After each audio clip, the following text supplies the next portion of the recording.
কিভাবে ভাঙা, সেটা যখন ভাঙা হয় তখন অনেক পুরনো সময়ের কয়েন পাওয়া যায়, এমনকি অনেক জিনিস পাওয়া যায় যে আগে যেগুলো আমরা দেখিনি। পরে বাবা সেই জিনিসগুলো কোনো হুজুরকে দেখান না, সেগুলো নিজের কাছে রেখে দেন, এবং এটাই ছিল ঘটনা। পছন্দ হলে পড়ে শোনাবেন। তো আমি ঘটনাটা লিখেছেন হচ্ছে মুনতাসির ফুয়াদ রোহান, এবং খুলনা থেকে ঘটনাটি পাঠিয়েছেন। আমি এটাই বলতে চাচ্ছিলাম যে আমরা বিভিন্ন ধরনের ভয়ের ঘটনা বিভিন্ন জায়গায় শুনি, বিভিন্ন জায়গায় বিভিন্ন বই পড়ে জানি, কত বড় বড় লেখক তারা লিখছেন এবং সেগুলো পড়ে আমরা আনন্দিত হচ্ছি, ভয় পাচ্ছি।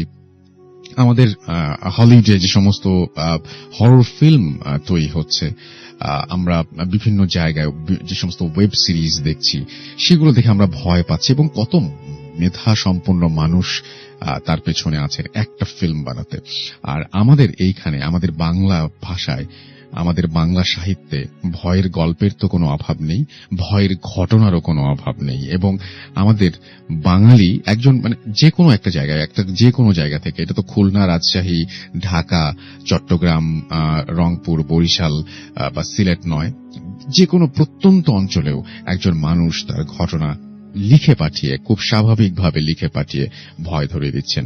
গত 9 বছর ধরে, 9 বছরের বেশি সময় ধরে আমরা এই ব্যাপারগুলো ঘটতে দেখেছি, এবং আমি খুবই I am proud of you, আপনারা যারা ঘটনা পাঠান তাদের জন্য। এবং আমি সত্যি খুবই গর্বিত যে আমার মনে হয় যে এই লেখাগুলো যদি আমার কাছে না আসতো আর আমি যদি পড়ে না শোনাতাম, অনেকে তো জানতেই পারতেন না যে প্রত্যেকটা মানুষের মধ্যে আশ্চর্য রকমের একটা ক্ষমতা আছে। প্রত্যেকটা মানুষ একজন স্টোরি টেলার, যিনি তার ঘটনাগুলোকে চমৎকারভাবে লিখে পাঠান এবং লিখতে পারেন। আজকের ঘটনাটি চিন্তা করে দেখুন যে আপনি অন্ধকার ঘরের মধ্যে হঠাৎ করে যদি আপনার এরকম হয় যে আপনি আপনার খাটের নিচ থেকে কোনো শব্দ শুনতে পাচ্ছেন, এবং সেই শব্দ শুনে খুব আপনি আগ্রহ ভরে আপনি দেখতে গেলেন যে এই শব্দটার উৎস কি, বা এই শব্দটা কোথা থেকে আসছে, কি হবে?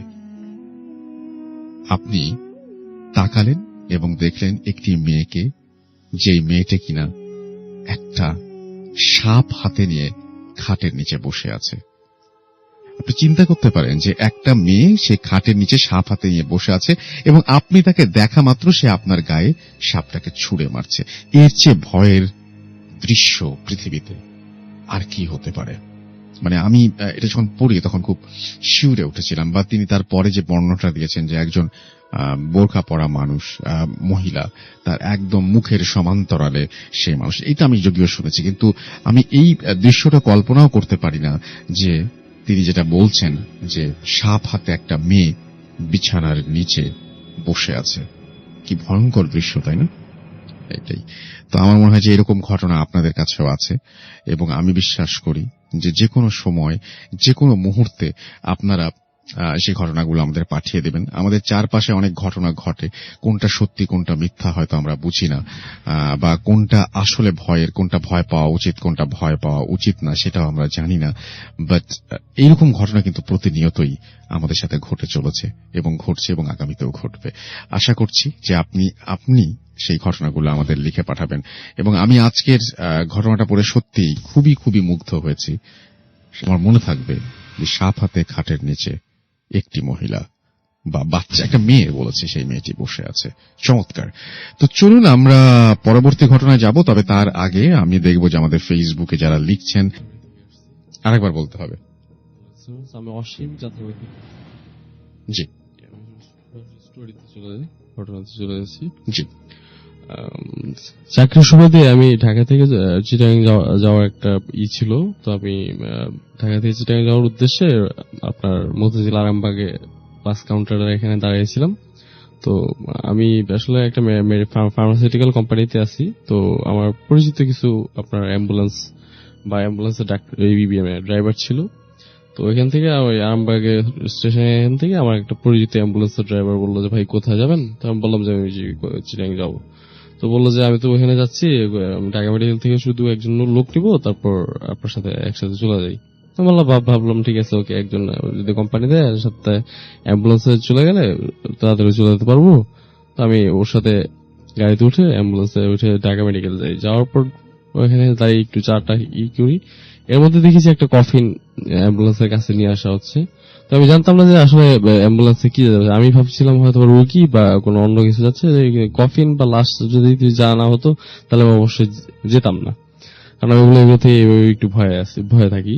তো আপনার যখন কফিনটা দেখি তখন দেখি যে আপনার কফিনটা সম্পূর্ণ মানে ইনটেক করা। কফিনটা ভিতরে ঢোকানোর পরে আমি ড্রাইভারকে বললাম যে তুমি এটা কি উঠাইলা?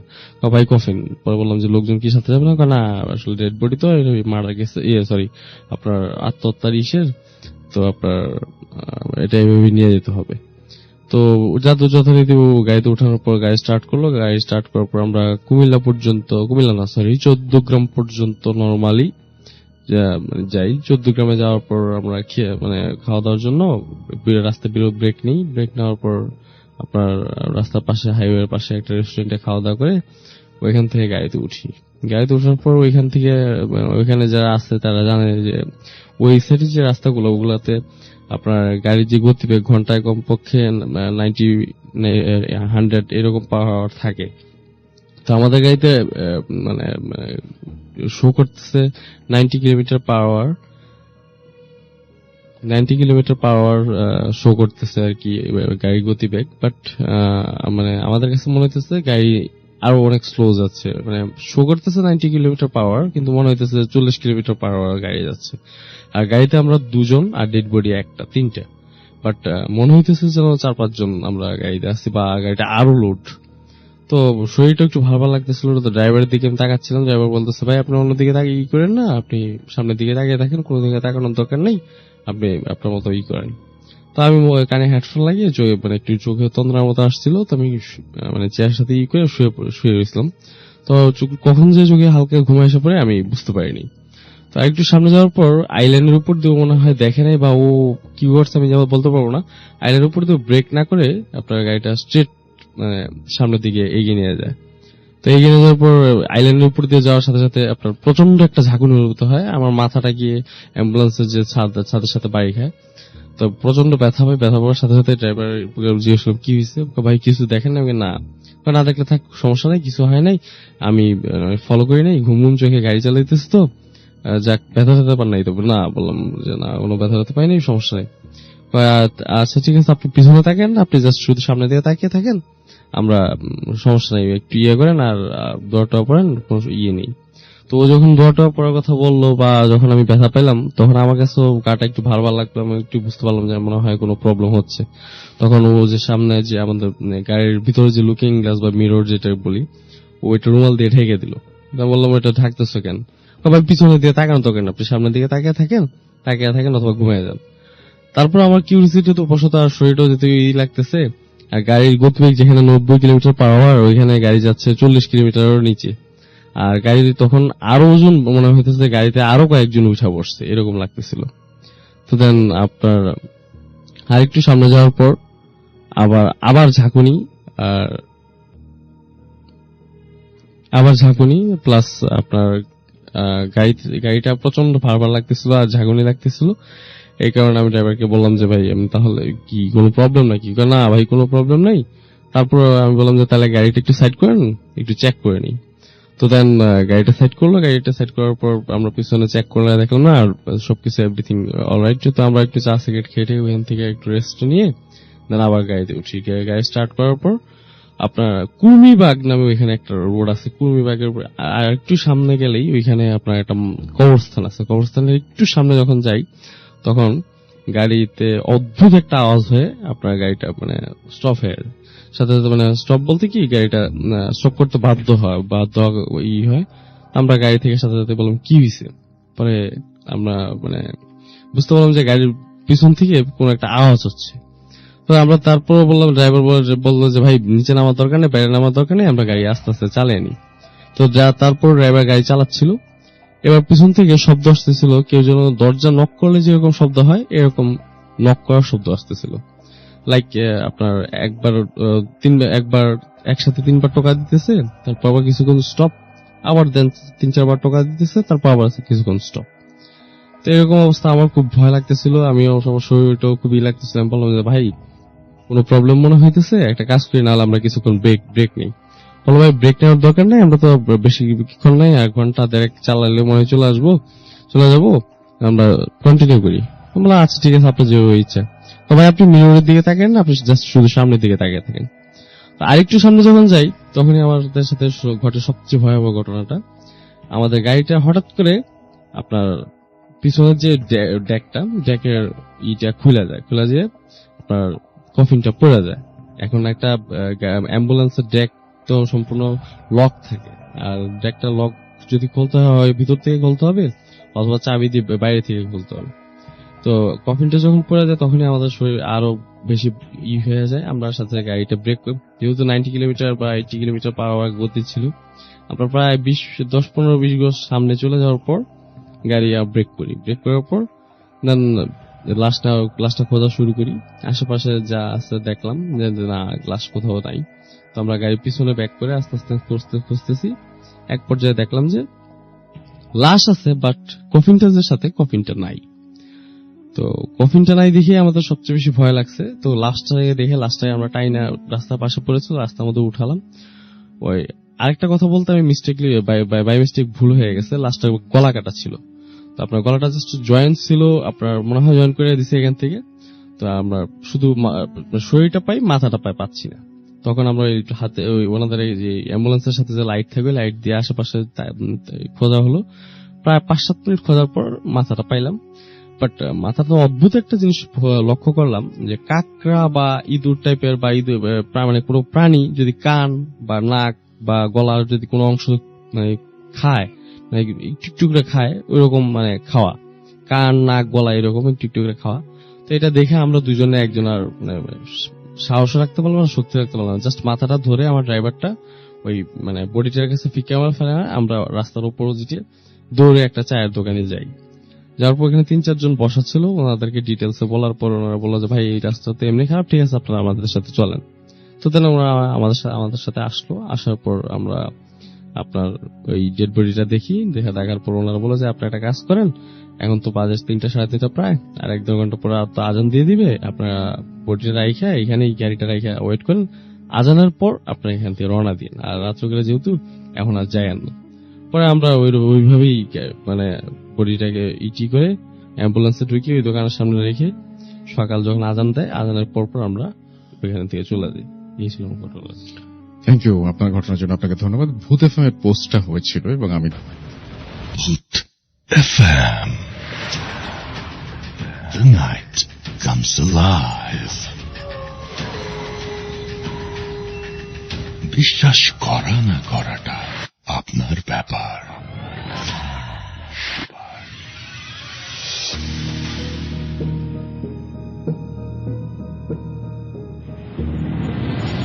আসসালামু আলাইকুম রাসেল ভাই, জানি আমি আপনি অনেক ভালো থাকেন, এই জন্য জিজ্ঞেস করলাম না আপনাকে। রাসেল ভাই, এর আগে আমি ভূত এখন একবার এসেছিলাম 2015 সালে। তো যাই হোক, রিসেন্টলি ঘটে একটা ঘটনা আপনার সাথে শেয়ার করতে চাই, যদি ভালো লাগে তো শেয়ার করতে পারেন। ঘটনাটা হচ্ছে এইবারই রোজার ঈদের 3য় দিন। তো মূলত হচ্ছে আমাদের ঢাকা থেকে যশোরে যাওয়ার একটা প্ল্যান ছিল, কিন্তু মানে পরে ভেবে দেখলাম যে এই মুহূর্তে যদি মানে ঢাকা থেকে যশোরে যাই তাহলে হয়তো ঈদের সময় ওখান থেকে আবার ব্যাক করাটা অনেক প্রবলেম হতে পারে, ট্রান্সপোর্টের অনেক ঝামেলা।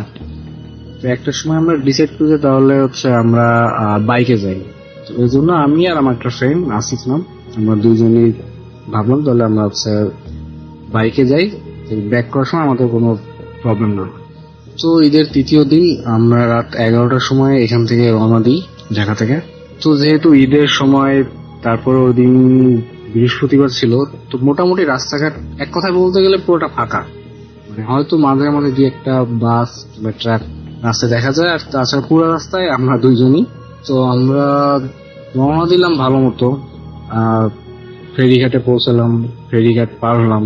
তো ফেরিঘাট পার হওয়ার পরে নদীর ওপরে আর কি ফরিদপুরের কাছাকাছি তখন হচ্ছে তাকে বলে রাখি যে বাইক তখন চালাচ্ছিল আমার ফ্রেন্ড, আমি পিছনে বসা। ফরিদপুর পার হওয়া মানে ফরিদপুরের ভিতরেই তখন হঠাৎ রাস্তায় একটা স্পিড ব্রেকার থাকে। তো স্পিড ব্রেকারটা ঠিক পার হওয়ার সময় আমাদের ফ্রেন্ড আমাকে বলে যে তুই একটু ভালো মতো বস, আর এদিকে ওদিকে তাকানো দরকার নেই, জাস্ট সামনের দিকে তাকা। আর যেহেতু ওই দিকটা অনেকটা ফাঁকা, আপনার রাস্তাটা মানে দেখতে গেলে একদম পুরো সোজা একটা রাস্তা, দুই পাশে অনেক গাছ, আর রাতের অন্ধকারে তো মানে গাছগুলা এমন ভাবে দেখা যায় যেন মনে হয় যেন আপনি কোনো একটা জঙ্গলের ভিতর দিয়ে আছে, দুই পাশে পুরো গাছ ঢেকে আছে, এরকম একটা অবস্থা। এইটা হচ্ছে মানে ফার্স্ট ঘটনা। ও আমাকে জাস্ট এইটুকুই বলে যে তুই এইদিকে ওইদিকে তাকাস না, জাস্ট সোজা তাকা আর ঠিক মতো থাক। তো আমিও ভাবলাম হয়তো মানে যেহেতু রাস্তা ফাঁকা হয়তো একটু স্পিডে মানে চালাবে, সেই জন্য আমি আর অতটা কেয়ার করলাম না। তো যাই হোক, ফরিদপুর আমরা পার হলাম। ফরিদপুর পার হয়ে যখন আমরা মাগুরার কাছাকাছি, হ্যাঁ মাগুরার ভিতর তখন ঢুকে যাই আমরা। মাগুরার ভিতরে ওখানে গিয়ে তখন আমরা একটু রেস্ট নিই, আসলে অনেকক্ষণ মানে একটা না তো বাইক চালালো, এবার তাহলে একটু রেস্ট নিই, রেস্ট নেওয়ার পরে আমরা আবার স্টার্ট করবো। তো আমরা ওইখানে একটু রেস্ট নিই 10-15 মিনিট। তো রেস্ট নেওয়ার পরে এবার হচ্ছে মানে আমি বাইক চালাই। তখন থেকে যখন আমরা বাইক স্টার্ট করি তখন রাত 3টা থেকে 3:30টার ভিতরে এরকম একটা টাইম। তো বাইক স্টার্ট দিলাম, যেহেতু রাস্তা ফাঁকা আর রাতের বেলা, সো আমাদের বাইকের স্পিড তো মানে যেহেতু স্টার্ট দিলাম তো মানে প্রথম দিকে 60-70 এরকম স্পিড। তো হঠাৎ করে আমাদের বাইকের লাইটটা সামনে পড়লো, দেখি যে রাস্তার ডান সাইডে এক ভদ্রলোক, মানে দেখে মনে হচ্ছে একটু বয়স্ক, পিছন থেকে দেখে মনে হচ্ছে মানে ওনার হয়তো কোন একটা পাঞ্জাবি পরা, একটু বয়স্ক, মানে মুরব্বীরা যেরকম। তো ফার্স্টে আমরা এটা ভাবছি হয়তো যেহেতু মানে রাত ফজরের টাইম, হয়তো উনি নামাজের উদ্দেশ্য তো বাসা থেকে বেরোয়েছে। তো এই তো তখন আমাদের থেকে ওনার ডিস্টেন্স প্রায় 50-60 হাত। তো যখন হচ্ছে আমরা বাইক নিয়ে মানে যাচ্ছি, মানে ওনাকে যখন আমরা ক্রস করি, উনি তো রাস্তার ডান পাশে, আমরা তো রাস্তার বাম সাইডে, ওনাকে যখন আমরা ক্রস করি তখন মানে আমি এবং আমার ফ্রেন্ড দুইজনই ওনার দিকে তাকাই। ওনার দিকে তাকানোর পরে সেটা দেখলাম, এইটা আসলে আমরা আগে কল্পনা করিনি। তা ওনার দিকে তাকানোর পরে দেখলাম যে আসলে মানে ওনার শুধুমাত্র একটা শেপ আছে, আই মিন ওনার জাস্ট মানে মাথা নেই, ওনার মাথা নাই। আর ওনার যে পাঞ্জাবিটা পরা ওটা অ্যাজ লাইক দেখতে মনে হচ্ছে মানে একটা হ্যাঙ্গারে পাঞ্জাবি ঝুলে একটা যেমনটা দেখায় তেমন, জাস্ট একটা মানে ড্রেস ঝুলতেছে এখানে। ওনার পাট দিকে অবশ্য আমরা খেয়াল করিনি, বাট ওনার কোনো মাথা নাই। এইটা দেখে তো মানে কি বলবো কি করব কোনো কিছুই কাজ করতেছি। তো আমার ফ্রেন্ড তখন জাস্ট বলে যে তুই ওই দিকে তাকাস না, তুই স্পিড বাড়া, জোরে চালাস। তো আমিও তখন স্পিডটা বাইকের বাড়াই, আর তখন স্পিড তার আগে তো স্পিড 60 থেকে 70 ছিল। তো ওটা দেখার পর আমি তো স্পিড আরো বাড়াই, মানে প্রায় 100 ছুঁই ভাবে এরকম। এদিকে ও তোমার বলছে যে তুই পিছন দিকে কোনো মতেই তাকাবি না, তুই সামনের দিকে তাকা, লুকিং গ্লাসের দিকে তাকানো দরকার নেই। তো আমিও তো সামনের দিকে তাকায় চালাচ্ছি। হঠাৎ করে একটা কৌতূহলের সৃষ্টি হলো, আমি একটু লুকিং গ্লাসের দিকে তাকাই, দেখলাম যে আমরা যখন ওইটাকে ক্রস করি, ও তখন আমরাও যখন স্পিড বাড়াই দিচ্ছি ও আমাদের সাথে সাথে আসতেছে। আগে তো ওটা দেখতে মনে হচ্ছিল যে হেঁটে আসছে, কিন্তু যখন লুকিং গ্লাসে দেখলাম তখন দেখলাম যে ওটা আসলে কিছু কিছু ওই সুপারম্যান মুভিতে আমরা যেমন দেখি মানে উড়ে যেমন আসে ওইরকম উড়ে আসতেছে। আমাদেরও বাইকের স্পিড তখন 100, আর ও তো আমাদের সাথে সাথে। একটা পর্যায়ে তখন তাকাই দেখি যে ও মানে আমাদের পাশে, মানে হয়তো আমাদের 5 থেকে 10 হাত ডিস্টেন্স হবে, আমাদের পাশে ঠিক আমরাও যে স্পিডে যাচ্ছি ও সেই স্পিড আসতেছে। ওটার কোনো মাথা নেই, জাস্ট মনে হচ্ছে একটা ড্রেস, একটা পাঞ্জাবি ঝুলে আছে। তো কি করবো, এদিকে রাস্তা তো পুরা ফাঁকা, আশপাশে কোনো বাড়ি ঘর নাই, পুরা ফাঁকা মাঠ, এইভাবে তো চলতেছে। তো আনফর্চুনেটলি কপাল ভালো যে সামনে আমাদের একটা মানে ছোট ছোট বাজার মতো দেখতে পাই, যেমন লাইট টাইট অনেক জ্বলতেছে। ওইটা যখন আমরা কাছাকাছি চলে আসি তখন ও আর আমাদের সাথে মানে থাকেনি, ও তখন চলে গেছে। ওইখানে যে আমরা আবার একটু রেস্ট নিই, তারপরে আমরা দুইজন তো মানে কি বলবো আসলে যা দেখলাম তো এটা মানে আনবিলিভেবল একটা ব্যাপার। তখন আমরা ওখানে বসে এবার ও আমারে বলছে যে এরকমটা আসলে হবে আমি কল্পনা করতে পারি। এইটা তো হলো সেকেন্ড ঘটনা। এবার তখন আমি ওকে জিজ্ঞেস করি আসলে তাহলে প্রথমে যে তুই আমাকে বলছিলি যে ঠিক মতো বস, তাহলে কি ওই সময় কি দেখছিস? তখন ও আমাকে যেটা বলে যে ও যখন স্পিড ব্রেকারটা যখন ও ক্রস করে তখন বাইকের লাইটের আলোটা একটু মানে উপর দিকে ওঠে, ওখানে যেহেতু গাছপালা দিয়ে ঘেরা, ওইখানে গাছের দিকে ওর লাইট, বাইকের লাইটটা পড়ে। ও যখন যেটা দেখে সেটা দেখে যে ওইখানে একটা মহিলা মতো দেখতে, এরকম মহিলা মানুষ বসে আছে, ওনার গায়ে সাদা একটা কাপড় পেঁচানো, চুলগুলা মানে তখন চুলগুলা মাটিতে ঝুলতেছে, এবং ওর যে সাদা যে মানে কাপড়টা পেঁচানো ওইটাও মাটিতে ঝুলতেছে, কিন্তু মানে ওইটার গাছের আর মাটির ডিস্টেন্স প্রায় আপনার অনেক দূর, লাইক 20 ফিট মতো হবে, তো এরকম। ও যখন ওইটা দেখে, ও দেখে আমাকে তখন মানে বলে যে আসলে ওই দিকে তাকানো দরকার নেই, কারণ যদি দুইজনই দেখতাম হয়তো দুইজনই নার্ভাস হতাম। তো ও নাকি ওইটা দেখছে, যখন ওই লাইটটা পড়ছে তখন ওইটা দেখছে, দেখার পরে ও আর আমাকে কিছু বলেনি, বাট ও নাকি স্পিড ব্রেকারটা পাওয়ার উপর একটা এনে খেয়াল করে দেখে যে লাস্ট টাইম আমরা যেটা দেখলাম যে আমাদের সাথে এটা যেভাবে আসতেছিল ওইটাও নাকি ঠিক ওইভাবে আমাদের সাথে আসতেছিল। তো যাক কিছুক্ষণ পরে ও ওইটা দেখিনি, এই জন্য আমাকে তখন আর নোটিস করিনি, আর আমি অতটা খেয়াল করিনি। এই হচ্ছে রাসেল ভাই আমাদের একটা এক্সপিরিয়েন্স শেয়ার করলাম, যদি ভালো লাগে তাহলে শেয়ার করবেন। ধন্যবাদ। ভূত এফএম। আসসালামু আলাইকুম লিসেনার, আমার নাম হচ্ছে আব্দুল্লাহ নোমান, আমার হোম জি। ডিস্ট্রিক্ট কুমিল্লা, আমি বর্তমান মহাখালীতে থাকি। বেশি কথা না বলে আজকে আমি আমার কাহিনীতে চলে যাচ্ছি। কাহিনীটা হচ্ছে 2015 সাল। 2015 সালে 16 সালে আমি এসএসসি ক্যান্ডিডেট ছিলাম। তো সেই সুবাদে 2015 সালে আমি হোস্টেলে উঠেছি রোজার পর পর, ঈদের পর পর। তো হোস্টেলের কাহিনী বলতে কিছু কথা বলা যাচ্ছে। আমাদের হোস্টেলটা ছিল বাড়ির ভিতরে, ওইখানে থাকার সিস্টেম ছিল কিন্তু খাবারের কোনো সিস্টেম ছিল না। অনেকে বাড়ি থেকে খাবার আনতো, আর আমি পাশে একটা কলেজে হোস্টেল ছিলাম, ওইখান থেকে খাবার আনতাম। তো আমাদের 6টা রুম ছিল। প্রথম নম্বর রুমে স্যার থাকতো, আর বাকি 5টা রুমে আমরা স্টুডেন্ট থাকতাম, তারপর একটা স্টোর রুম। তবে আমি কাহিনী চলে যাচ্ছি। ঈদের পর পর স্যার, তখন আমাদের যে গার্ড স্যার ছিল তখন তিনি আসেনি। তো সবাই আমরা 2 নম্বর রুমে বসে সবাই আড্ডা দিতেছি, অনেকক্ষণ গান নাচ অনেকক্ষণ করার পরে রাত তখন 11টা মেবি বাজে। তো আমার একটা ফ্রেন্ড ওয়াশরুমে পাইছে, ওয়াশরুমে যাচ্ছে। তো ওয়াশরুমে যাইতে হলে ওই স্টোররুমটা ক্রস করতে হয়। সে যাওয়ার পথে একটা বাচ্চার কান্না তার কানে লাগে আর কি। সে প্রথমে পাত্তা না দিয়ে চলে গেছে, তারপর ওয়াশরুম করাও তো আস্তে আস্তে কান্নাটা বাড়তে থাকতেছে।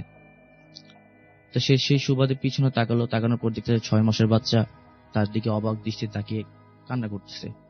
সে একটা দৌড় মেরে আমাদের দরজার সামনে এসে সেন্সলেস হয়ে গেছে। আমরা সবাই ধরাধরি করে ওর বিছানার উপর নিলাম, মাথায় বালতিতে পানি ঢাললাম। ঢালার পর আমরা তার থেকে কাহিনীটা শুনি। শোনার পর থেকেই আমরা মানে প্রত্যেকজন প্রায় 25 জন স্টুডেন্ট ছিলাম, সবাই ভয় পেয়ে গেছি। তারপর নিত্য নতুন আমাদের এই প্রবলেমটা হইতেছে। হঠাৎ করে দেখতেছি যে আপনার ওই রাতের প্রবলেমটা বেশি হতো। আর আমাদের স্যার যিনি ছিলেন 10টা বাজে, তিনি তার বাসার পাশে ছিল বিদায় তিনি চলে যেতেন হোস্টেল থেকে।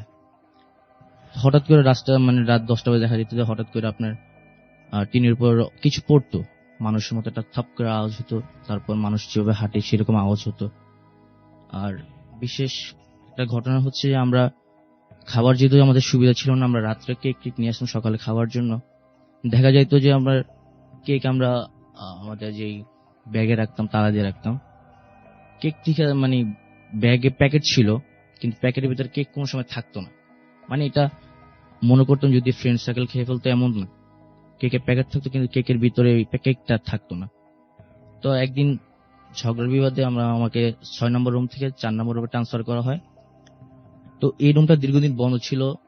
তারপর আমি আমার একটা ফ্রেন্ড ছিলাম, তো ওই 4 নম্বর রুমে যাওয়ার পর থেকে আমার সাথে এই কাহিনীটা হয়েছে।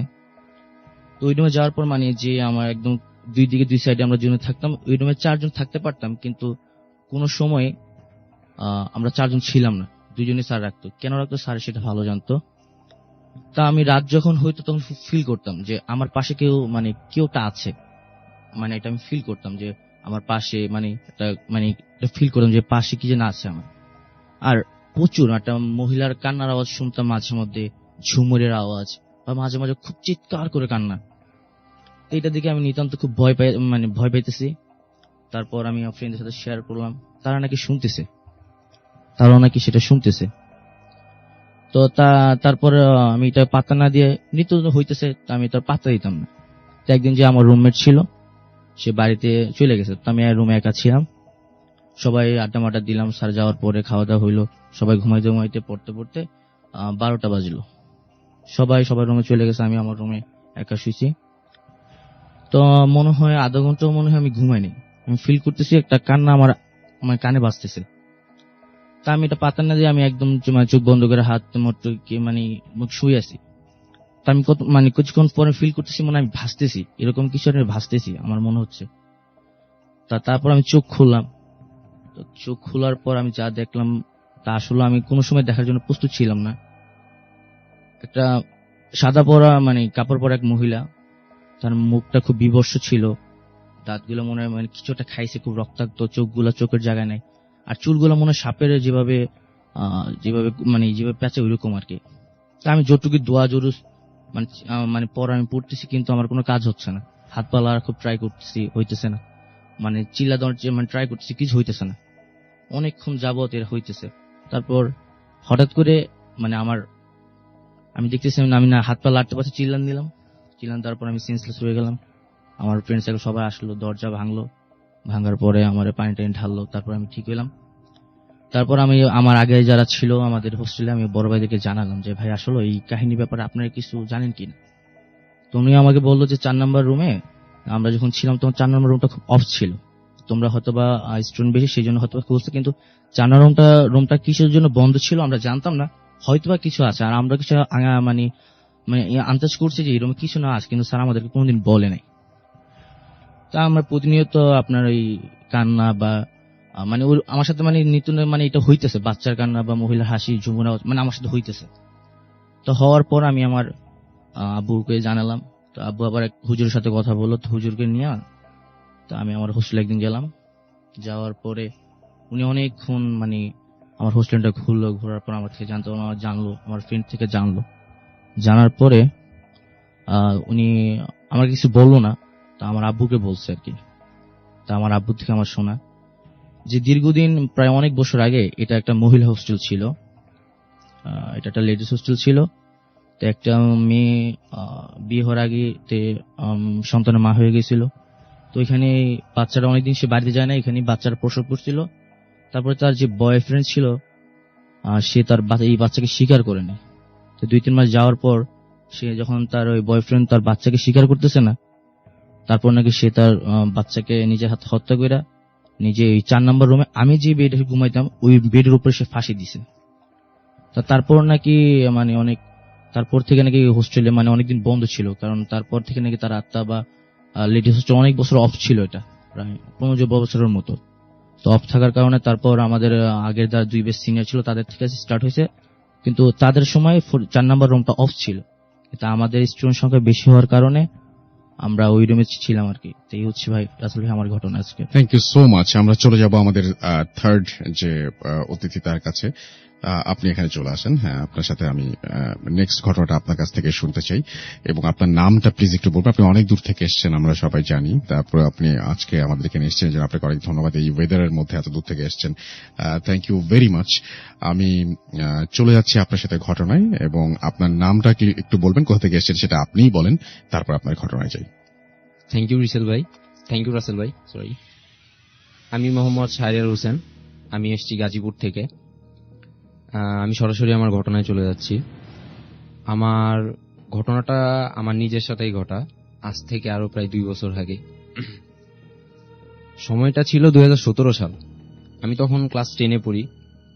তো আমরা 4-5টা ফ্রেন্ড, আমরা একটা টিচারের কাছে প্রাইভেট পড়তাম। সেইখানে আমরা যে 5 জন ফ্রেন্ড ছিলাম তার মধ্যে ছিল 2 জন মেয়ে আর ছিল 3 জন ছেলে। তো একদিন আমাদের স্যার একটু লেট করে আসার কারণে আমরা সব ফ্রেন্ড মিলে আড্ডা দিচ্ছিলাম। তো তার মধ্যে একটা মেয়ে ছিল, মেয়েটার নাম ঈশা।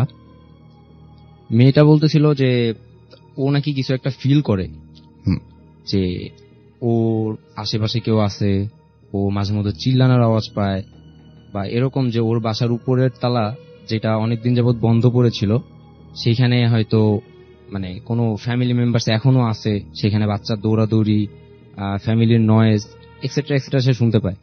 কিন্তু সে পরের দিন সকালবেলা উঠে যখন তার মাকে যখন সব ঘটনা বললে পরে তার মা বলে যে না, তার মা কিছু শোনে না, ইনফ্যাক্ট তার বাবাও কিছু শোনেনি, পুরো বিল্ডিং এর কেউ কিছু শোনে না, শুধুমাত্র ওই সব সময় শোনে। তো তখন আমাদের বলেছিল যে, আমরা যখন জিজ্ঞাসা করছিলাম যে উপরের রুমটা কি জন্য বন্ধ, তখন সে বলেছিল যে তার উপরের রুমটা বন্ধ কারণ তাদের ওই রুমে প্রায় তারও 2 বছর আগে, আই মিন 2015 বা 16 সালের দিকে হয়তো ওই রুমে কেউ একজন, কোন একটা মেয়ে সুইসাইড করছিল ফাঁস নিয়ে। তো যার কারণে তারপর থেকে ওই রুমে আর কাউকে উঠতে দেওয়া হয় না, ওই রুম সবসময় অফ থাকে। তো আমি আর আমার বেস্ট ফ্রেন্ড মোনায়েম, আমরা দুজন ওইটা নিয়ে অনেক মজা নিলাম। আমরা দুজন বললাম যে না, এগুলা কিছু না, তুই আমাদের ভয় পাওয়ানোর জন্য এগুলো বলতেছিস, এক্সেট্রা এক্সেট্রা, অনেক মজা নিলাম। তখন ও বললো যে ঠিক আছে, তাহলে তোরা যদি এগুলো দেখতে চাস একদিন আমার বাসায় থাক, আমার বাসায় থাকলে তোরা বুঝতে পারবি, তোরা জিনিসটা হয়তো তোরাও ফিল করতে পারবি। তো তখন আমি আর মোনায়েম দুইজনে চিন্তা করলাম যে কি করা যায়, ওরা বললাম যে ঠিক আছে তাহলে একদিন থাকি। তো বিষয়টা, এই ঘটনাটাও আবার আমাদের একটা বড় ভাই আরাফাত হোসেন হৃদয় ভাই, ওনার সাথেও শেয়ার করলাম। তো উনিও বললো যে ঠিক আছে, সমস্যা নেই, তোমরা একদিন গিয়ে থাকো, থেকে দেখো কি হয়। পরে আমি আর মোনায়েম একদিন একটা ডেট ঠিক করলাম যে আমরা একদিন যাবো, এখানে গিয়ে তারপর থাকবো। আমাদের ফ্রেন্ড ঈশাকেও আমরা বললাম যে আমরা অমুক দিন আসতেছি। তো আমরা দুজনেই আমাদের বাসায় কিছু জানাই নেই, কিছু না জানাই, জাস্ট এমনিতেই নর্মালি আমরা বলছি যে আমরা বাইরে থাকবো।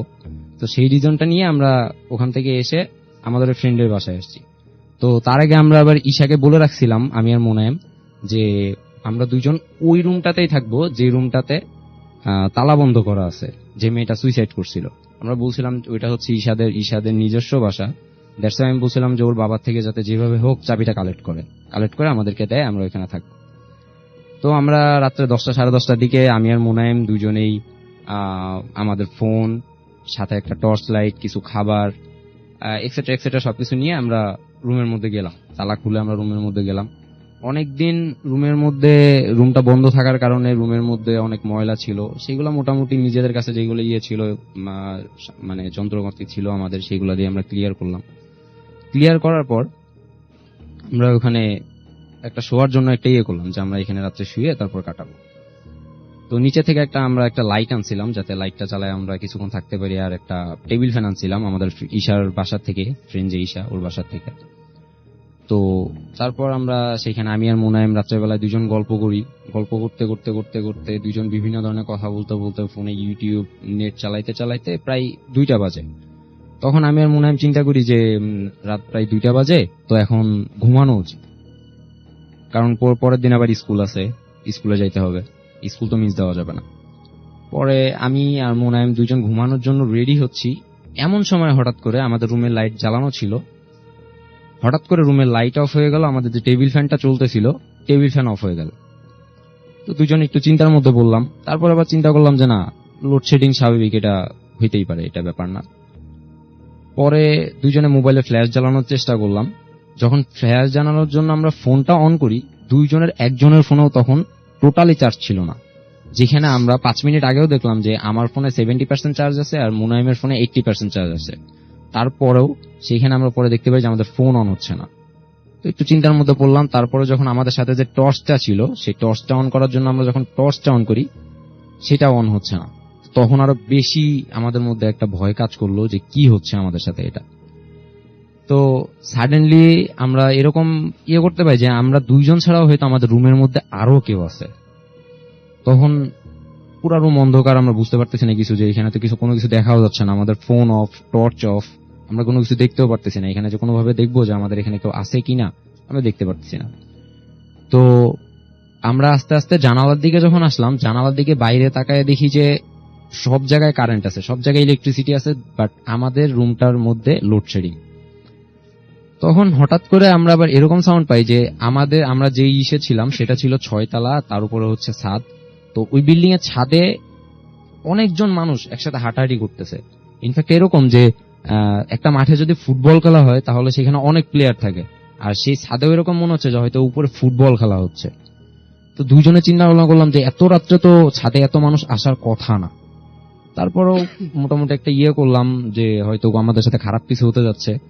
তারপর আমরা যে রুমটা ছিলাম, আমাদের ফ্ল্যাটেই, আমাদের রুম থেকে, পাশের রুম থেকে আমরা সাউন্ড পাই যে সেখানে কোনো একটা মহিলা তার মেয়েকে শাসন করতেছে, অনেক বকাঝকা করতেছে, কোনো একটা রিজনের কারণে অনেক বকাঝকা করতেছে। আমি আর মোনায়েম দুজনের হাত ধরলাম, দুজনের হাত ধরে পাশের রুমে যাওয়ার জন্য ট্রাই করলাম। গিয়ে দেখলাম কিছু নাই ওখানে, কিছুটা বাইরের থেকে আলো এসে কিছুটা দেখা যাচ্ছিল, তখন আমরা দেখলাম যে না ওখানে কিচ্ছু নাই। তারপর সেইখান থেকে আমি আর মোনায়েম চিন্তা করলাম যে না এখন আর এই রুমে থাকা যাবে না, যদি এখানে থাকি আমাদের সাথে আজকে রাত্রে হয়তো অনেক খারাপ কিছু হইতে পারে। তো বাইরে যাওয়ার জন্য ট্রাই করলাম। বাইরে যাওয়ার জন্য যখন ট্রাই করলাম তখন দেখলাম যে আমাদের যে মেন যে দরজাটা সেটা কোনোভাবেই আমরা অন করতে পারতেছি না। আমরা যে খুলে যে বাইরে যাব এটা কোনোভাবেই পসিবল হচ্ছে না। দরজা খোলা ট্রাই করলাম, জানালা খোলা ট্রাই করলাম, কোনোভাবেই কোনো জানালা বা দরজা কোনো লক আমরা খুলতে পারতেছি না। তখন কি করব দুজনে চিন্তা ভাবনা করলাম। দুইজনে আবার আমরা আগে যেখানে বেড করছিলাম ওখানে কোনো মতে ফিরে এসে দুইজনে মিলে যতটুকু আমরা সূরা, তারপর হচ্ছে দুরূদ শরীফ এক্সেট্রা আমরা যা জানতাম সবকিছু পড়া শুরু করলাম। দুইজনে পড়লাম। দুইজনে অনেকটা ঘাবড়ে গেছিলাম। ইনফ্যাক্ট দুইজন মানে রাতে সেই সময় অনেকটা ঠান্ডা পড়ে গেছিল। হয়তো সেই সময় 4টা থেকে 4:30 বাজে এরকম। আমাদের সাথে আরো হচ্ছে, বিভিন্ন সময় মনে হচ্ছে যে আমাদের পাশ দিয়ে কেউ ঘুরতেছে, বিভিন্ন সময় মোনায়েমের মনে হচ্ছে ওরে কেউ ডাকতেছে, আমার মনে হচ্ছে আমার পাশ থেকে আমার কেউ ফিস করে কোনো কথা বলতেছে। এরকম হইতে একটা সময় আমাদের কানে ফজরের আজানের সাউন্ড আসে। যখন আমাদের কানে ফজরের আজানের সাউন্ড আসে তখন চিন্তা করি যে না এখন হয়তো আমরা কিছুটা সেফ, এখন আর কোনো মতেই রুমের মধ্যে থাকা যাবে না। তখন অনেক চেষ্টা করে, অনেক রুমে অনেক ধাক্কাধাক্কি করে, অনেক কিছু ট্রাই করে, অনেকক্ষণ ট্রাই করার পরে রুমের দরজাটা খুললো। যখন খুললো আমি আর মোনায়েম আমাদের দুইজনের ফোন আর টর্চটা নিয়ে একটা দৌড় দিই। এক দৌড় দিয়ে আমাদের ওই বাসার থেকে কিছুটা সামনে একটা মসজিদ ছিল, আমরা এক দৌড়ে মসজিদে যাই দুইজনেই। মসজিদে যাওয়ার পরে দুইজনে উজু করে ফজরের নামাজ পড়ি। ফজরের নামাজ পড়ার পর আমরা হুজুরের সাথে কথা বলি, হুজুরকে সবকিছু বলি ডিটেলসে ঘটনাটা। হুজুরকে বলার পরে হুজুর আমাদেরকে ঝেড়ে দেয়, মানে হুজুরা যেভাবে ছাড়ে সেভাবে ঝেড়ে দেয়। ঝেড়ে দেওয়ার পরে বলে যে তোমরা ওই বিল্ডিং এর আশেপাশে কখনো যেও না, আর এইগুলা অনেক সময় থাকে, তো এইগুলার সাথে এরকম মানে মজা করা ঠিক না, নিজের লাইফ নিয়ে এরকম রিস্কির ভিতরে যাবা না কখনো। তারপর আমরা দুইজন সকালবেলায় বাসায় চলে আসি, আমাদের যার বাসায় চলে আসি। বাসায় আসার পরে গোসল করে আমাদের তখন আর শরীরে এতটুকু শক্তি ছিল না যে আমরা তখন আবার স্কুলে যাব। তো আমরা যার মতো বেডে শুয়ে পড়ি। তারপর থেকে প্রায় 1 সপ্তাহ মতো আমাদের দুইজনেরই জ্বর ছিল। 1 সপ্তাহ পরে আমরা যখন সুস্থ হয়ে আমরা যখন স্কুলে ব্যাক করি তখন আমাদের ফ্রেন্ড ঈশা, যার বাসায় আমরা ছিলাম, সে আমাদেরকে বলে যে তোরা সকালবেলায় আমার দরজায় নকও করলি না, কোনো কিছু করলি না, তোরা আমার বাসার সামনে চাবিটা দিয়ে চলে গেলি, এটা তো ঠিক হলো না, আমার তো একবার ভুলে যাবে। আমি চিন্তা করতেছিলাম তোরা এই 7 দিন স্কুলে আসলি না, কিন্তু আমরা কিন্তু ভাইয়া ওই চাবিটা লকও করি নাই বা রুমটাও লক করি নাই, আমরা জাস্ট দরজা খুলে আমরা দৌড়ে চলে আসছিলাম। আসলে পরে এই জিনিসটা আমাদের কাছে অনেকটা অবাক লাগে যে আমরা যেখানে দৌড়ে রুম থেকে চলে আসছিলাম সেখান থেকে কিভাবে দরজা লক হয়। আবার টেবিল ফ্যান, ইনফ্যাক্ট যে লাইটটা আমরা নিয়ে আসছিলাম, টর্চ লাইটটা নিয়ে আসছিলাম, সবকিছু ওইখানে ওই বাসার ওইখানে ছিল। তো এই জিনিসটা আমাদের আসলে অনেক অবাক লাগে যে আমরা যেগুলো নিয়ে আসি না, যেগুলো সবগুলো রুমের মধ্যে রেখে আসছিলাম, সেগুলো কিভাবে আবার ওর বাসার সামনে আসে। তারপর থেকে এই পর্যন্ত এখনো পর্যন্ত ওই ঘটনাটার ব্যাখ্যা আমরা পাই নাই।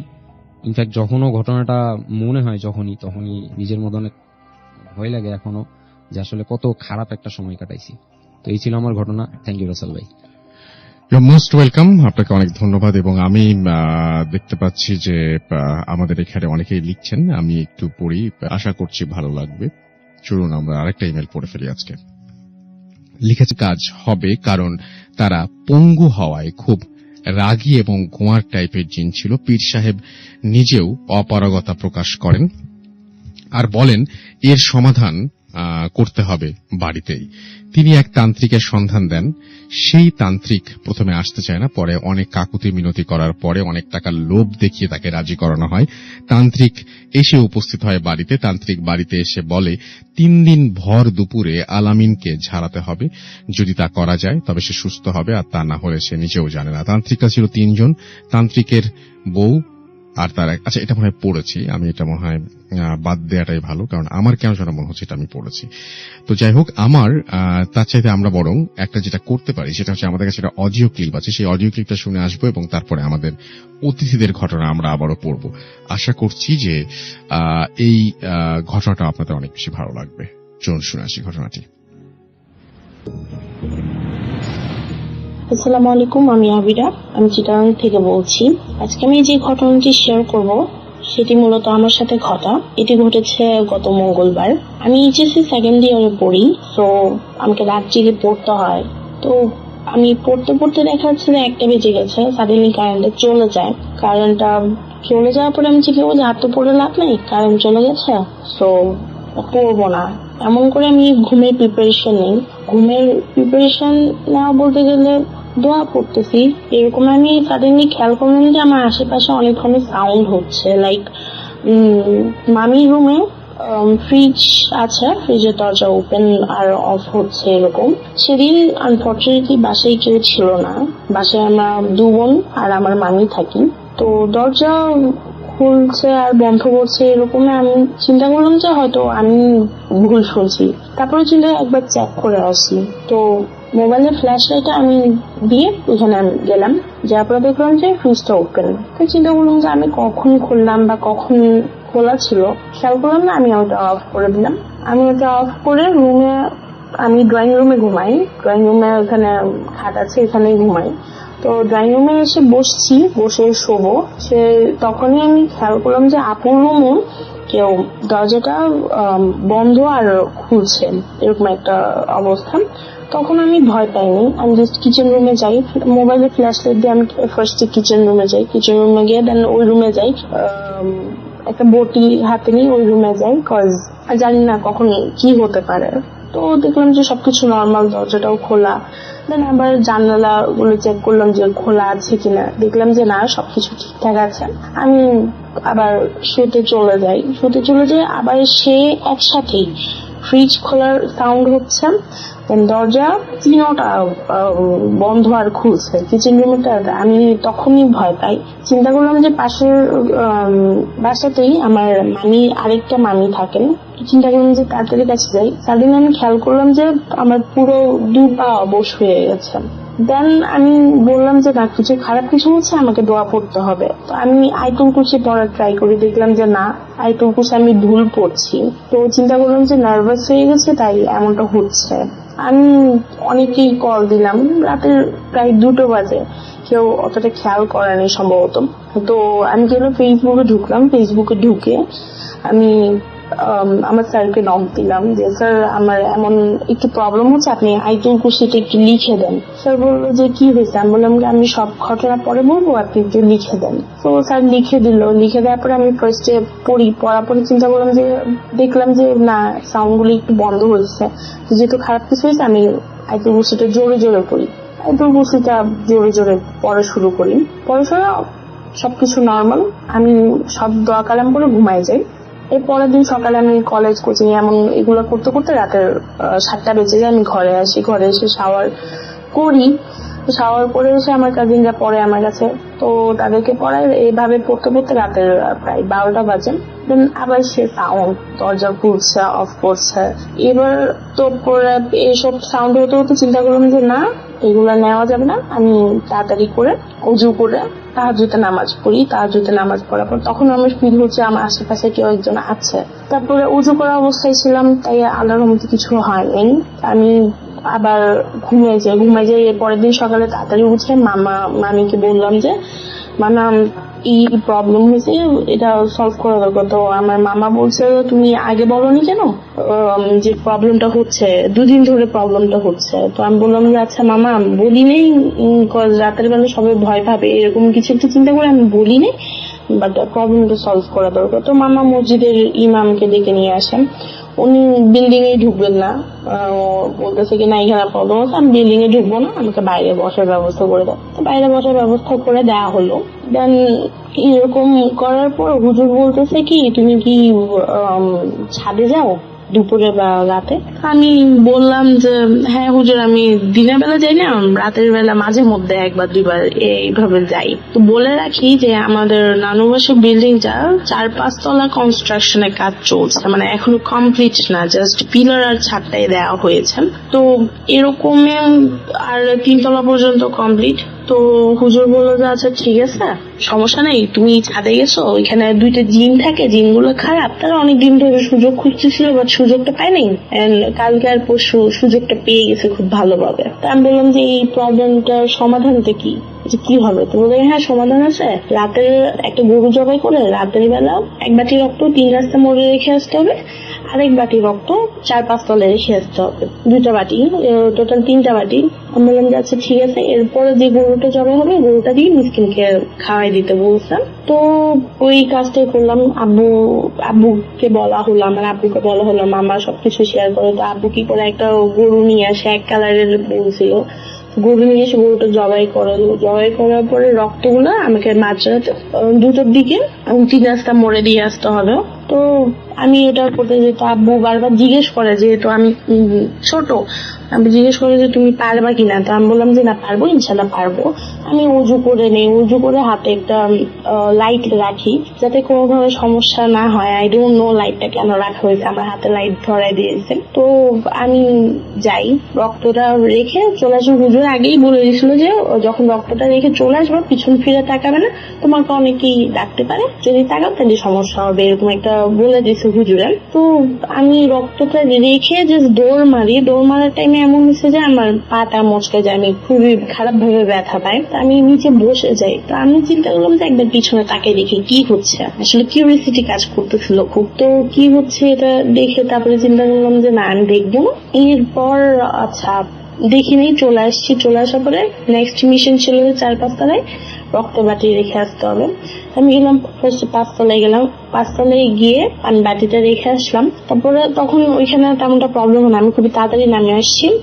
4 তলায় গিয়ে রক্ত বাটিটা রেখে চলে আসার টাইমে দেখলাম যে আমার নানু ডাকতেছে।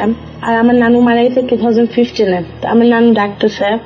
এরপরে আমার মামা ডাকতেছে। আমার মামা মারা গেছে প্রায় 5 থেকে 6 বছর এমন হবে। ওরা ডাকতেছে যখন শুনলাম, আমি দেখলাম যে না একবার ফিরে তাকাই কে আসছে ওইখানে, এমন কে। তারপর চিন্তা করলাম না আমার ক্ষতি হবে, আমি জাস্ট একটা দৌড় দিই। 3 তলায় বাসা আছে, 3 তলায় একটা আন্টি থাকে, উনি সব কাহিনী জানতো। উনি কিছু দরজা খোলা রাখছে, আমি বের হয়ে ঢুকে গেছি। 4 তলা থেকে ডাইরেক্ট এক দৌড়ে ঢুকে যাই 3 তলায়। 3 তলায় আন্টি তাড়াতাড়ি গরম পানি দিয়ে আমাকে আমার মুখ হাত ধোয়াই দেয়। ধোয়াই দেওয়ার পরে আন্টি বলছে তুমি বাসায় যা, বাসায় গিয়ে গরম পানি দিয়ে গোসল করে ফেলো। তো করে ফেলি। এটা বেসিক্যালি সমস্যাটা হয় যখন আমার নানু মারা যায়। মারা যাওয়ার পরে আর কোনো ফাতেহা দেওয়া হয় না। আর কি বলো, ঘর বাঁধাইতে হয়। কেউ মারা গেলে বা নতুন কেউ জন্মগ্রহণ করলে নাকি ঘর আবার হুজুরকে দিয়ে বাঁধাইতে হয়, ফাতেহা দিয়ে দিতে হয় নাকি। তো যার কারণে এটি 2টা জিন এসে থাকতেছে। আর আমি আনফরচুনেটলি ডিস্টার্ব করাতে তারা সুযোগ খুঁজতেছিল আমাকে ডিস্টার্ব করার। তো আশা করছি যে এই স্টোরিটা ভালো লাগবে। ভালো লাগলে প্লিজ শোনাবেন, জাস্ট এক্সপিরিয়েন্স থেকে শেয়ার করা। ভূত FM জি, আসসালামু আলাইকুম রাসেল ভাই, আমার নাম হচ্ছে আব্দুল রহমান, আমার বাড়ি হচ্ছে কুমিল্লা, আমি বর্তমানে মহাখালীতে থাকি। কাহিনীটা আমি শুনছি আমার আব্বুর থেকে। এটা অনেক 2001-2 সালের দিকে। তা আমরা ছোট থেকে চট্টগ্রামে বড় হয়েছি। তো সেই সুবাদে ঈদের পরপর আব্বু আমাদের ফ্যামিলি সবাইকে নিয়ে বাড়িতে আসছে। ঈদ 2 দিন করার পর আব্বু আমাদের সবাইকে নিয়ে নানুর বাড়িতে আমাদের রেখে আসছে। তো কথা বলতে তো মামাদের সাথে আড্ডা দিতে দিতে রাত 11টা বা 12টা হয়ে গেছে আর কি। আর আমার আব্বুর বাড়ি থেকে আমার নানুর বাড়ি তো 40 মিনিট হাঁটলে 40 মিনিট। তা আব্বু আমাদেরকে রেখে আম্মুকে রেখে হঠাৎ আমার আব্বুর কাছে কল আসলো বা খবর আসলো যে আমার দাদু খুব অসুস্থ।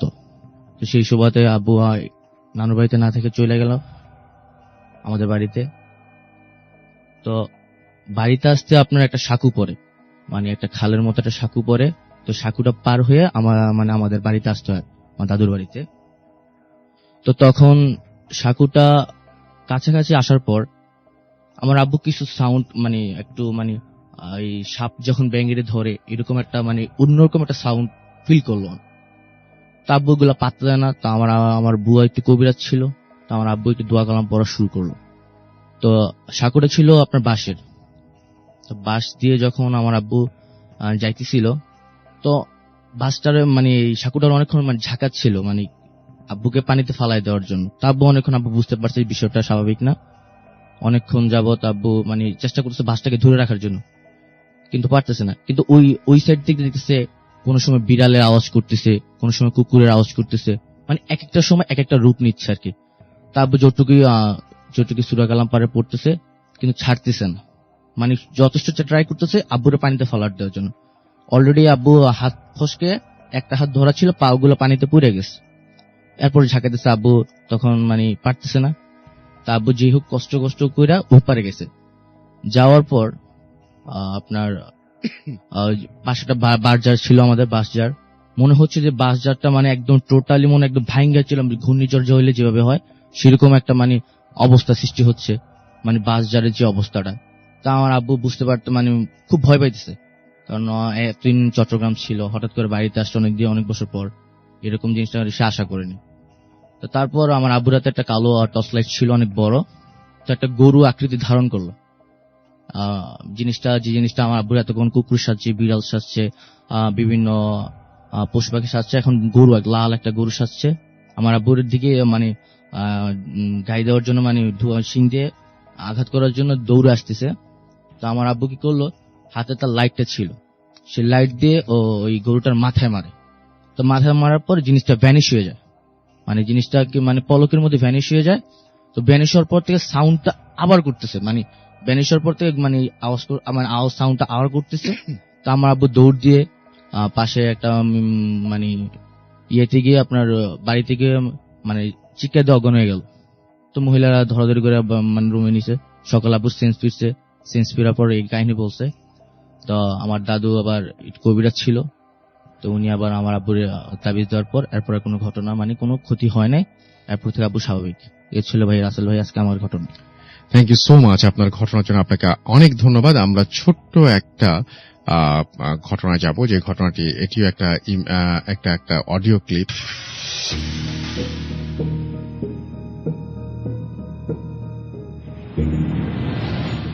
আসসালামু আলাইকুম রাসেল ভাই, আমি ভূত এফএমের অনেক আগের একজন ফ্যান। আমি 2010 থেকে ভূত এফএম শুনছি। আমি অনেক সময়ই চাই যে ঘটনা পাঠাই বিভিন্ন জায়গায়। আমি যখন যাই আমি ঘটনা শুনতে এবং কালেক্ট করতে অনেক পছন্দ করি। তো আজকে আমি যে ঘটনাটা শেয়ার করব সেটা হচ্ছে যে আমার দাদুবাড়ির একটি ঘটনা। আমার দাদুবাড়ি উত্তরবঙ্গে, আমি ডিস্ট্রিক্টটা মেনশন করছি না। আমি বর্তমানে খাগড়াছড়িতে আছি। আমার গভর্নমেন্ট জবের পারপাসে বিভিন্ন সময় বিভিন্ন জায়গায় হয়তো পোস্টিং থাকে। তো বর্তমানে আমি খাগড়াছড়ি আছি। সেখান থেকে এখনো কোনো কাহিনী বা ঘটনা আমি এখনো কালেক্ট করতে পারিনি। তো আমি ঘটনায় ফিরে যাই, আমার দাদুবাড়ির যে ঘটনা। তো দাদুবাড়িতে আসলে আমার দাদুবাড়ি একদম অজপাড়া গায়ে। সেখান থেকে প্রত্যেক বছরই দেখা যায় যে যখন কোনো কাজ থাকে না, 2 মাস 3 মাস এরকম, তখন দেখা যায় যে ধানের মৌসুম কিংবা সরিষার মৌসুম যখন থাকে না, তখন যারা দিনমজুর বা শ্রমিক তারা চায় যে কিছু বাড়তি ইনকাম হোক। তখন তারা চলে যায় চিটাগাং, ঢাকা, বিভিন্ন মাটির তোলার কাজ হোক, সিমেন্টের কাজ হোক, এগুলো করে তারা কিছু বাড়তি ইনকামের আশা করে আর কি। তো এরকমই আমাদের গ্রাম থেকে এবার হচ্ছে 11 জন গিয়েছিল। ঘটনাটা আসলে ওই 11 জনকে নিয়েই। 11 জন গিয়েছিল কোনো একটা জায়গায়, যে তারা মাটি কাটার কাজ করতো আর কি। মাটি কাটা, বালু নিয়ে আসা এক জায়গা থেকে অন্য জায়গায়, এরকম কাজ করতো। তো এরকম কাজ করতে করতে তাদের বেশ কিছুদিন হয়ে গেল, 1-1.5 মাস কেটে গেল। তো বেশ কিছু ইনকাম হয়েছে, তারা তখন বাড়ি ফিরতে যাচ্ছিল। তো দিনমজুর মানুষ, তারা ট্রাকেই বাড়ি ফিরছিল, কিন্তু দুর্ঘটনা বশত আর কি ট্রাকটি একদম অ্যাক্সিডেন্ট করে একদম আমাদের গ্রামের যে 11 জন ছিল, তারা ওই 11 জন সহ আর যারা যারা ছিল সবাই স্পট ডেড, মারা যায়। তো গ্রামে একটা শোকের ছায়া চলে আসলো যে একসাথে 11 জন মারা গেল একই গ্রামের। তো এরকম করতে করতে তাদের লাশ নিয়ে আসা হলো রাতে লাশ নিয়ে আসার পরে, তো রাতে আর জানাজা হলো না, সকালে নামাজে জানাজা হবে। নামাজে জানাজা যখন শুরু হলো তখন দেখা গেল 11টা লাইট। আমি বুঝাচ্ছি যে 11টা লাইট বলতে, আমি যদি অনেকগুলো বরফ একসাথে করি, বরফ একসাথে করলে যে চাকতির মতো হবে, সেটা যদি লাইটিং করে, তো এরকম বা লাইট নূর যেটাই বলেন আপনি, সেই রকম 11টা নূর সেই 11টা লাশের সামনে ছিল যতক্ষণ জানাজা হচ্ছিল, নামাজে জানাজা যতক্ষণ হচ্ছিল। সবাই দেখেছে, গ্রামের সবাই দেখেছে যারা জানাজায় উপস্থিত ছিল। এবং জানাজার শেষে যখন লাশগুলোকে কবরস্থ করা হলো, তখনও কবরের আশেপাশে এই 11টা লাইট ঘুরপাক খাচ্ছিল এবং হুট করে এগুলো ভ্যানিশ হয়ে গেল দাফনের পরে। তো গ্রামের সবার একটা কথা যে আসলেই এরা তো দিনমজুর ছিল, হালাল ইনকাম করতো, ঘাম ঝরিয়ে ইনকাম করতো। তো সবার সবাই এটা পজিটিভলি দেখেছে যে হ্যাঁ আল্লাহ হয়তো তাদেরকে শহীদ হিসেবে কবুল করেছেন, এরকম কিছু একটা সবাই পজিটিভলি দেখেছেন। তো এটা একটা ঘটনা রাসেল ভাই। তো আমার কাছে আরো অনেক ঘটনা আছে, আমি এটি যদি নির্বাচিত হয় আমি হয়তো পরবর্তী ঘটনাগুলো পাঠাবো। তো আজকে এ পর্যন্তই, নেক্সট উইকেও ইনশাল্লাহ আমি ঘটনা পাঠাবো। আর ভূত এফএম এর সবাইকে একটা কথাই বলছি, ভূত এফএম শুধু শুনলেই হবে না, ঘটনার মধ্যে আপনাকে যেতে হবে, ইমাজিনেশন পাওয়ার আপনার থাকতে হবে, ফিল থাকতে হবে, তাহলে আপনি ঘটনা শুনলে আসলেই সেটা আপনি বিলিভ করতে চাইবেন। এছাড়া মনে হবে যে না আসলেই কোনো ঘটনা কেউ বলছে না, এরকম আর কি। তো ধন্যবাদ সবাইকে। আশা করি নেক্সট টাইম আমি আবার কোনো এক ঘটনায় আপনাদের কাছে চলে আসবো। অনেক ধন্যবাদ। আসসালামু আলাইকুম। ভূত এফএম।